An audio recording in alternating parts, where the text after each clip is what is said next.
I'm really annoyed. I honestly just shot this entire video. Now I got to reshoot it because my mic, for whatever reason, wasn't working. So anyway, I'm going to be doing a full review on Michael Malul Blue Ridge. If you have not seen my previous, first impressions on this, whatever, I'm going to go back all over it again. But now that I have time to wear it, really kind of spend some time with it, and experience it on the skin, I can speak to it more now. So anyway, these are all, it's part of the 3 releases from Gentscents collab with this. Gentscents, if you aren't aware, which I'm sure you are, is a fragrance reviewer. He did a collaboration, supposedly. It was involved in the creative direction of these 3 fragrances, this, Blue Ridge, Terra Nova, and then Jet Black Enigma. I don't know, whatever. Anyway, he was supposedly involved in that. These are very good, actually, though, as far as a price point, which is cool because they allow you to try these really cheap. This is 15 bucks for 15 mil. Really nice atomizer. A lot of companies don't sell those that cheap just to get you to try the fragrance. I respect that. I will say that because a lot of these other companies won't do that. Now, that said, if you watched my first review, you know when I reviewed this on the skin, I talked about how this smelled like a chemical mess, and it still does. Up close on the skin, if you spray this on your skin, this is what I'm talking about. If you spray it on your skin and you smell it, it smells harsh, it smells like paint, it smells disgusting. Very chemically, very synthetic. Not surprising. I mean, look at the juice color. Looks like water. Not that, a lot of designers are, but if there's naturals, you get more of that kind of yellow tint or some sort of tint to it. This is straight clear, all synthetics, I have no doubt.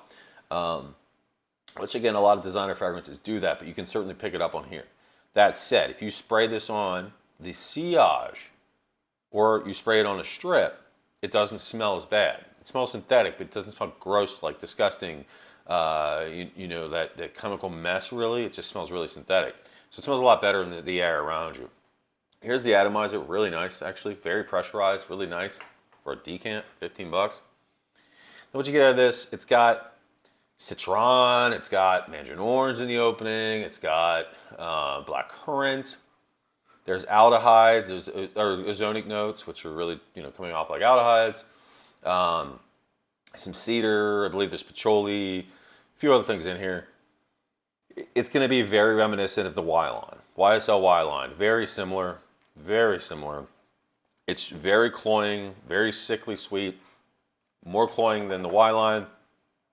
I think it most resembles the Y Live variant flanker to the Y line because that has an Invictus kind of vibe to it. It is very, juvenile. It's very bubblegummy. It's very club-like. Something you would wear kind of in a club to get attention. This is like this. It's marketed, I think, towards the same, individuals that the Y line would be marketed towards as well, the younger generation. Y was really pushed towards, millennials and the younger generation. Is more like a youthful fragrance. This, if you read the breakdown of the inspiration, and this is why I don't think Gentscents has anything to do with this. If you look at the breakdown, the inspiration on this, it's talking about blue-eyed boy, and it sounds like some 12-year-old boy in the mountains, some nice guy or some stuff. It makes no sense why this would be, man, I gotta finally get a chance to create a fragrance. Let me come up with this? No, it makes no sense. I think Michael Malul just does whatever Michael Malul wants and he attaches a name to it. They get a kickback from the sales and it is what it is. I don't think he's involved at all. But anyway, this is extremely sickly sweet. Smells like Y. Now, talks about how in the dry down you get this journey and it turns into a very earthy fragrance. If you read the write-up, it doesn't get earthy. It's always cloyingly sweet. It's always bubblegummy. It doesn't last more than 2 or 3 hours in your skin anyway, so unlike Y, which lasts forever, especially EDP, this is only hanging around for a couple hours. That's the other downside. It's 140 bucks, $140 for a 100 ml bottle. You can get a 200 ml bottle of the Y line for that. Why you would buy this is beyond me. Even with the 25% discount, which you do get when you buy this, it's going to put it around 100 bucks. It's still not worth it. Very synthetic, very chemically. I can't see this costing more than $2 to make. I'm being honest. I mean, Jeremy said his fragrance was about $2, $3. There's no way this is any more than that. It's got to be probably less than that. But anyway, I just don't. To me, this is no. It's uninspired. It's unoriginal, and it's more sickly sweet than the YDNA. It's redundant as heck. I just don't see the hype.